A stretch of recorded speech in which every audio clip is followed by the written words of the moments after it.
হাসির রাজা, জ্ঞানের রাজা, রসিক রাজা গোপাল ভাঁড়।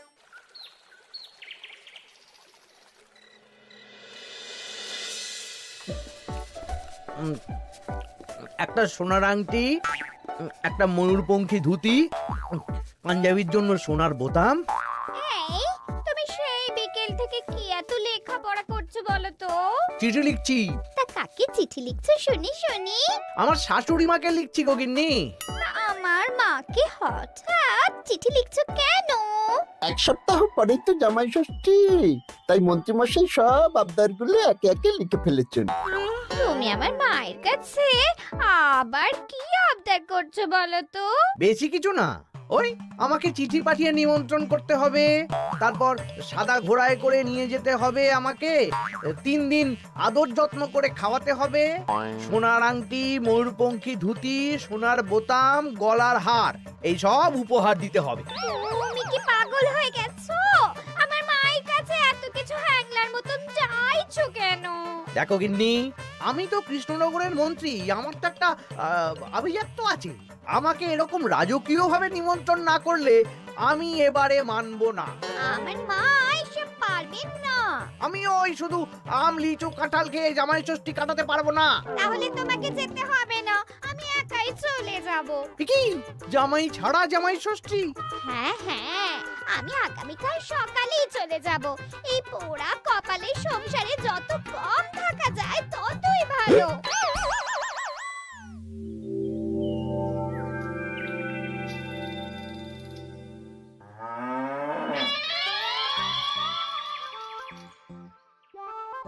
এই চলো চলো চলো চলো।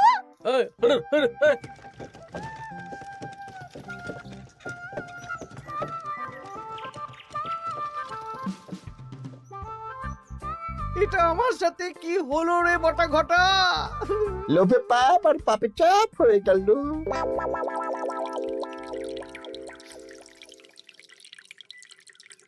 বাহ বাহ, আজ সবাইকেই বেশ খুশি খুশি দেখাচ্ছে।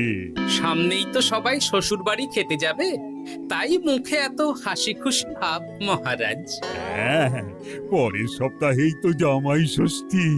তা মন্ত্রী, তোমার কি খবর?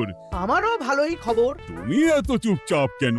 আমার জন্য তো আমার শাশুড়ি মা এলাহি আয়োজন করেন, এবারেও নিশ্চয়ই করছেন। কিন্তু গিন্নিমাকে যে দেখলাম আজকেই আপনার শ্বশুর বাড়ি চলে গেলেন, মুখটাও কেমন ভার ভার ছিল। আপনার সাথে ঝগড়া হয়েছে নাকি? না না, ঝগড়া কেন করতে যাব? আমি তো গিন্নির সাথে মিষ্টি সুরে কথা বলি। তা গোপাল, তোমার কি খবর? আমার আর কি মহারাজ, এখন তো আর আমি জামাই ষষ্ঠী যাই না, আমাদের নিজেদের মেয়ে জামাই আছে, তাদের নিয়েই ব্যস্ত থাকি। ও, তাই এবারে তারা আসছে তো? হ্যাঁ, আমার গিন্নি তো তাদের জন্য অনেক তো ভাবনা চিন্তা করে রেখেছে। ওই আম, কাঁঠাল, লিচু তো আছেই, তার সাথে ওই ইলিশ মাছ, কাতলা মাছ, 5 রকমের সবজি, 2 রকমের ডাল, আরো কত কি। বাবা বাবা, বেশ বেশ, তাহলে তোমাদের সবার জামাই ষষ্ঠীতে ছুটি থাকবে। সব কেনাকাটা করতে হবে তো।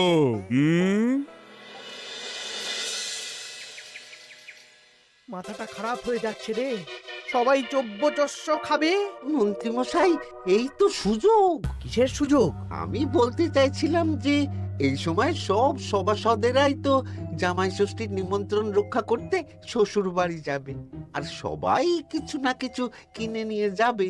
হ্যাঁ, শাড়ি, গয়না, মিষ্টি। আর গোপাল তো ওর জামাইয়ের তদবির করতেই ব্যস্ত থাকবে। গোপালও কেনাকাটা করবে, তাই এই সুযোগটা হাতছাড়া করা যাবে না।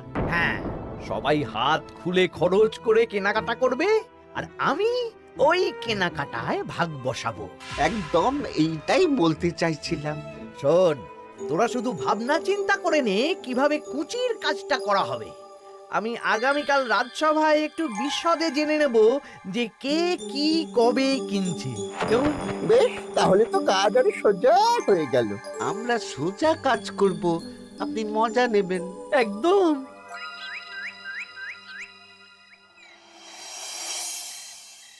এই কি বলছি শোনো না। মুখ চলছে, কান খোলা। বলে ভালো।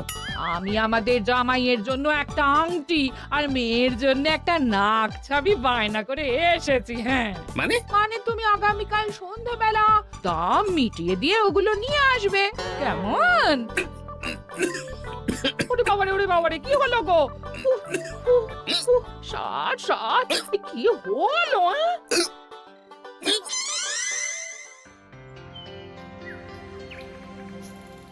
তোমার মুখ ওরকম বাংলার পাঁচের মতো হয়ে আছে কেন?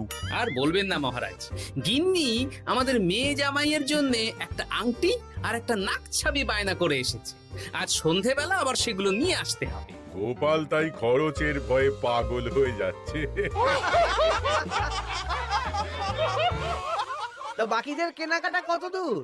আমি ভাবছি ওই আগামীকাল দুপুরেই সব কেনাকাটা করে নেব। শ্বশুর মশাইয়ের জন্য ধুতি, শাশুড়ি মায়ের জন্য ভালো শাড়ি, হ্যাঁ, আর তারপর ওই ফল মিষ্টি আরো অনেক কিছু, হ্যাঁ, সব কিনতে হবে। আমি তো ভাবছি আজকেই কিনে রাখবো, সন্ধেবেলা একটু যাওয়ার আছে। আমি তো বিয়ে করিনি, তাই আমার জামাই ষষ্ঠী নেই। আমি তাই হাত গুটিয়ে বসে থাকবো। আর বাকিদের? আমার মহারাজ, বুঝে গেছি তোমরা এখন থেকেই ব্যস্ত হয়ে পড়েছ। ঠিক আছে, তাহলে আমি এখনই ছুটি ঘোষণা করলাম।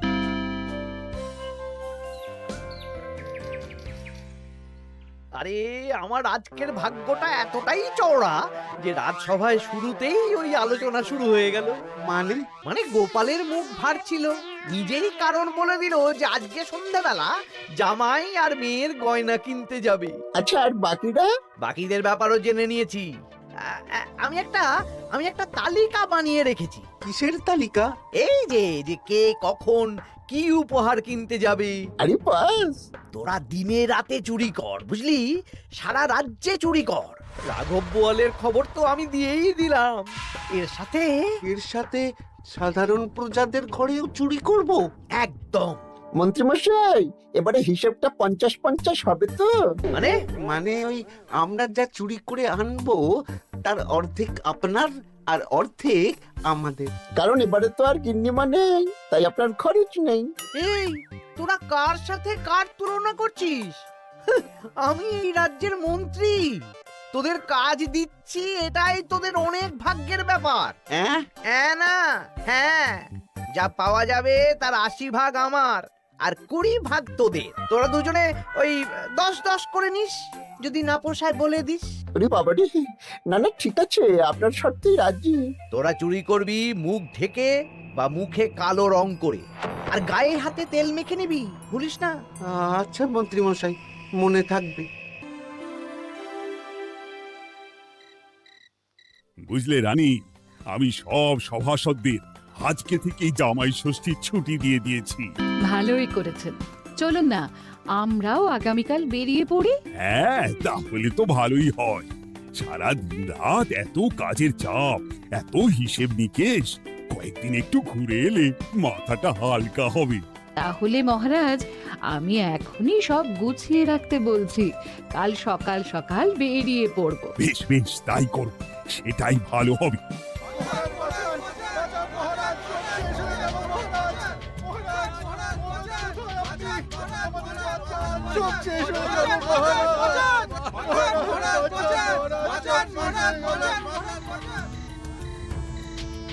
আমি তো আমার শ্বশুরের জন্য একটা পাঞ্জাবি কিনে এনেছিলাম, জানলা দিয়ে চোর শিখ বাড়িয়ে ওই নতুন পাঞ্জাবি চুরি করে নিয়ে পালিয়েছে।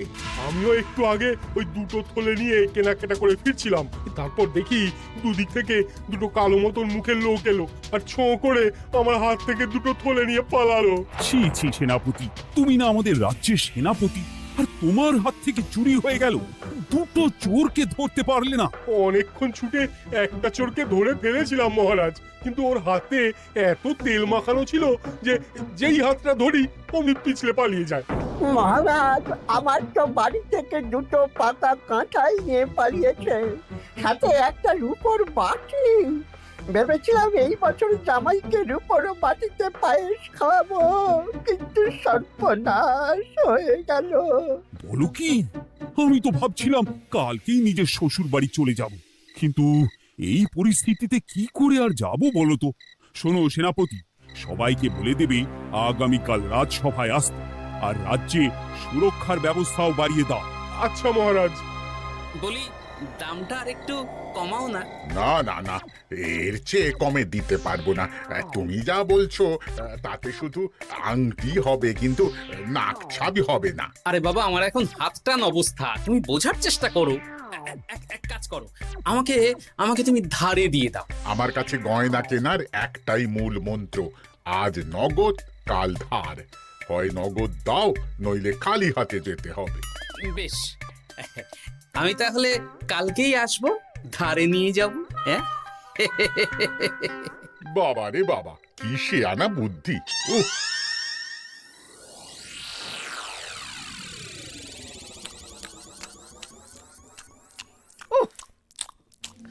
একেই বলে চুরি বিদ্যা বড় বিদ্যা, যদি না পড়ো ধরা। ধরা পড়লেই পড়তে হবে হাতে হাত করা। আজকে সন্ধ্যাবেলা তো গোপালের গয়না কিনতে যাওয়ার কথা ছিল, সেটার কি হলো? ধুর, ও যা কিপটে, ও বলছে ধারে গয়না দিন। আমি তো সাকরার দোকানের বাইরে ঠায় দাঁড়িয়েছিলাম, গোপাল খালি হাতে বাড়ি গেল আর আমিও খালি হাতে চলে এলাম। গোপালের এই চওড়া কপাল। কিন্তু সুযোগ একবার পেলে আমরা হাতছাড়া করব না। হ্যাঁ, তোমাকে যে এত করে বললাম সন্ধেবেলা জামাইয়ের আংটি আর মেয়ের নাক চাবিটা নিয়ে এসো, তা কথা কানে যায়নি নাকি? ও শেখ রাজা দাম চাইলো, তা শুনেই আমার মাথা খারাপ হয়ে গেল। মানেটা কি? শেখরা বলেছে আজ নগদ কাল ধার, তাই আমি কালকে ধারে নিয়ে আসবো।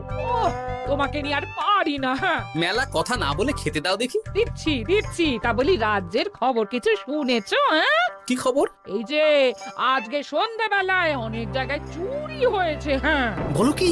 হ্যাঁ গো হ্যাঁ, আগামীকাল তোমাদের রাজসভার ছুটি বাতিল। রাজবাড়ি থেকে লোক এসেছিল, জানিয়ে গেছে। ব্যাপারটা কি? বলছি হাত পা ধুয়ে নাও, খেতে বসো। বলছি দাঁড়াও।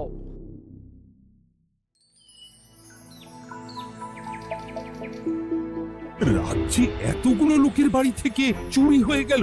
ভগবানের অশেষ করুণা মহারাজ, আমার বাড়ি থেকে এখনো চুরি হয়নি। হয়নি তো কি হয়েছে, হবে। তোমার বাড়িতেও চুরি হবে। বাবা, মন্ত্রীমশাই, আপনি কি আগে থেকেই জানেন নাকি যে আমার বাড়িতেও চুরি হবে?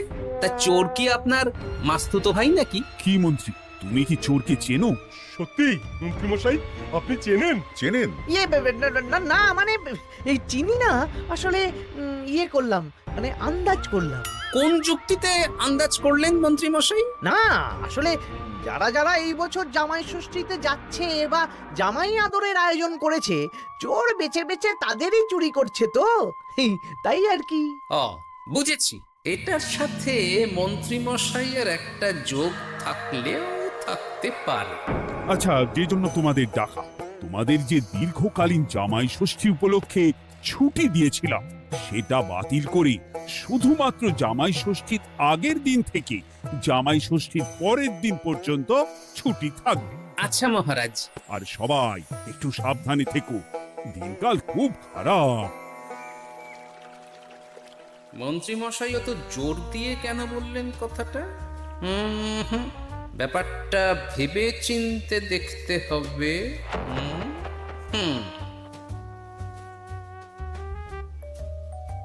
এই তো পুটি, শোন। বলো।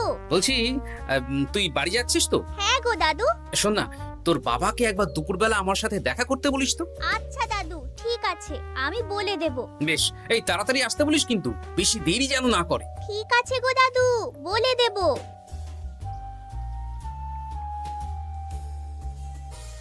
এবারে বিজ্ঞানীর বাড়ি একবার যেতে হবে। এটা কাজ হবে তো বিজ্ঞানী? আলবাত হবে। এই হলো আমার আবিষ্কৃত বিশেষ চুলকানি চূর্ণ। একবার লাগলে 10 ঘন্টা চুলকবে। ঠিক আছে।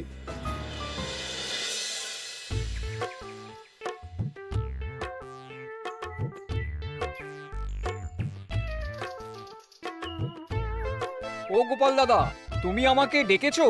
হ্যাঁ, শোনো পুটির বাবা, তোমাকে একটা কাজ করতে হবে। বলো কি কাজ? তুমি আজ বিকেলে আমাকে একটা বড় ঝুড়িতে সবজি দেবে। শুধু সবজি না, সবজির সাথে ওই ফল মূল মাছ সবকিছু টাটকা না হলেও চলবে। সেটা আবার কেন? সে পরে বলবো। আচ্ছা আচ্ছা গোপাল দাদা।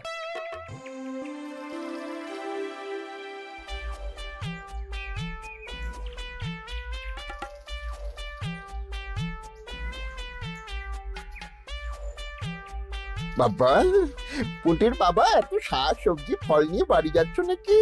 না না, গোপাল দাদার বাড়ি যাচ্ছি। জামাই ষষ্ঠীর এলাহি আয়োজন করেছে তো।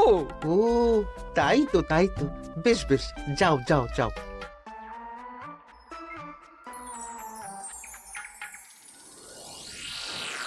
বলিস কি রে?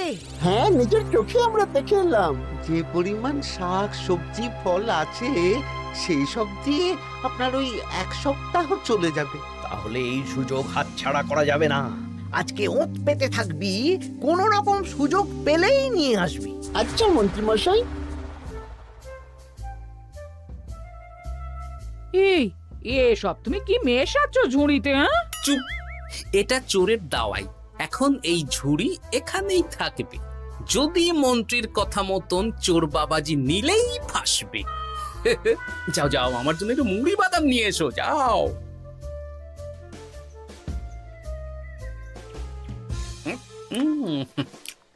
আহা, মুড়ির কি স্বাদ!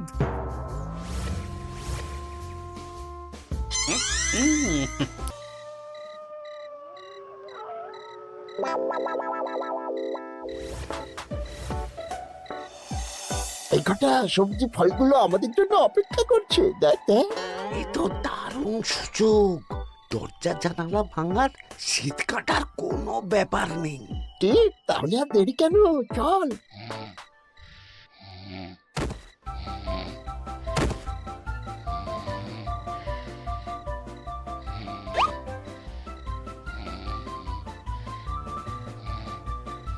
পরিবার কি চুল করছে রে? ওরে বাবা রে, আমারও হাত চুল করছে। পরিবার চুল করছে তো। ওরে বাবা রে। এই কে রে? এই সেরেছে, গোপাল চলে এসেছে। আর পালানোর পথ নেই। এবার আমরা কোথায় যাব? কোথাও যেতে পারবি না। সারা রাত এই উঠোনেই গোল গোল করে ঘুরতে থাক।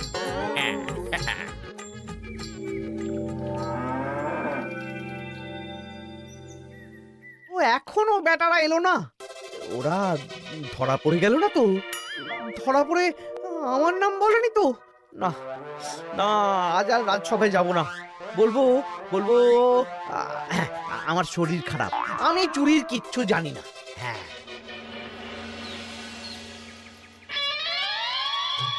শুধু মন্ত্রী আসেন। মন্ত্রীমশাই ভয়ে আসেননি মহারাজ। মানে মন্ত্রীমশাইয়ের 2 বিষাক্ত হাত ধরা পড়ে গেছে। এরা দুজনে মন্ত্রীমশাইয়ের নির্দেশে সবার বাড়ি বাড়ি চুরি করেছে, ছিনতাই করেছে। তাহলে আর দেরি কেন, চলুন মন্ত্রীকে ধরে আনি। এ না হয় ধরবেন, কিন্তু উনি যদি অস্বীকার করেন, কারণ চুরির সময় উনি তো উপস্থিত ছিলেন না, যদি বটা ঘটার কথা অস্বীকার করেন। সে ভাবনাও আমার ভাবা আছে। শোন বটা ঘটা, এই তো ভালো বুদ্ধি, চলো সবাই।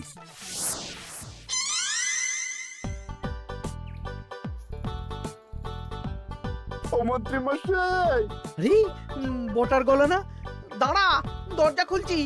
না না, খবরদার না, এখন দরজা খুলবেন না। আরে কেন? দরজা খুললে কি হবে? বলছি তো খুলবেন না, আমরা এখান থেকেই কথা বলবো। তোদের চিন্তায় আমি পাগল হয়ে যাচ্ছিলাম। তোদের যে গতকাল সন্ধ্যাবেলা গোপালের বাড়িতে চুরি করতে পাঠালাম, সেটার কি হলো? সেটা আমি পরে বলবো। আগে বলুন, আপনি আজ রাজসভায় যাননি কেন? আরে ভয়ে ভয়ে, আমি ভাবলাম তোরা ধরা পড়ে গেছিস। এবার আপনি দরজা খুললেই দেখতে পাবেন আমরা কি এনেছি। একবার বলে দরজা খুলুন, একবার বলে খুলবেন না। কি হচ্ছেটা কি বটা? এ কি? মন্ত্রী, তাহলে তুমি সেই চোরের মাথা? মানে মাস্তুতো ভাই, আমার চালে সব নিজের মুখেই স্বীকার করে নিলেন, আর কিছু না বললেও হবে। না না না না না না। আরে ওই তো আমার চুরি যাওয়া জিনিস। ওই তো ওই তো আমার শ্বশুর মশাইয়ের ঢিলে করা পাঞ্জাবি। সেনাপতি, মন্ত্রীকে আর বটা ঘটাকে কারাগারে নিয়ে গিয়ে আচ্ছা সে ধোলাই দাও। একদম মেরে জামাই আদর করব। চলুন। আমার ধরা পড়ে গেলাম। এবার সবার ছুটি, যাও যাও আনন্দ করো, খাও আর খাওয়াও।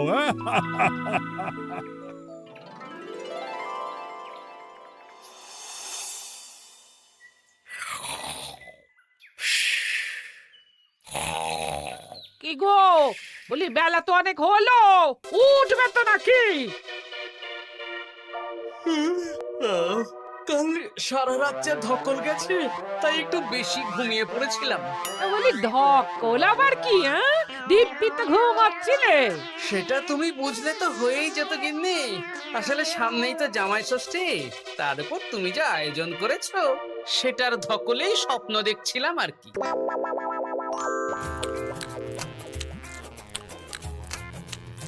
জমানো দই, দমদমাট খাবার, দারুণ হয়েছে রান্না। জমজমাট জামাই ষষ্ঠী, শুরু হবে আমার কান্না। হাসির রাজা জ্ঞানের রাজা রসিক রাজা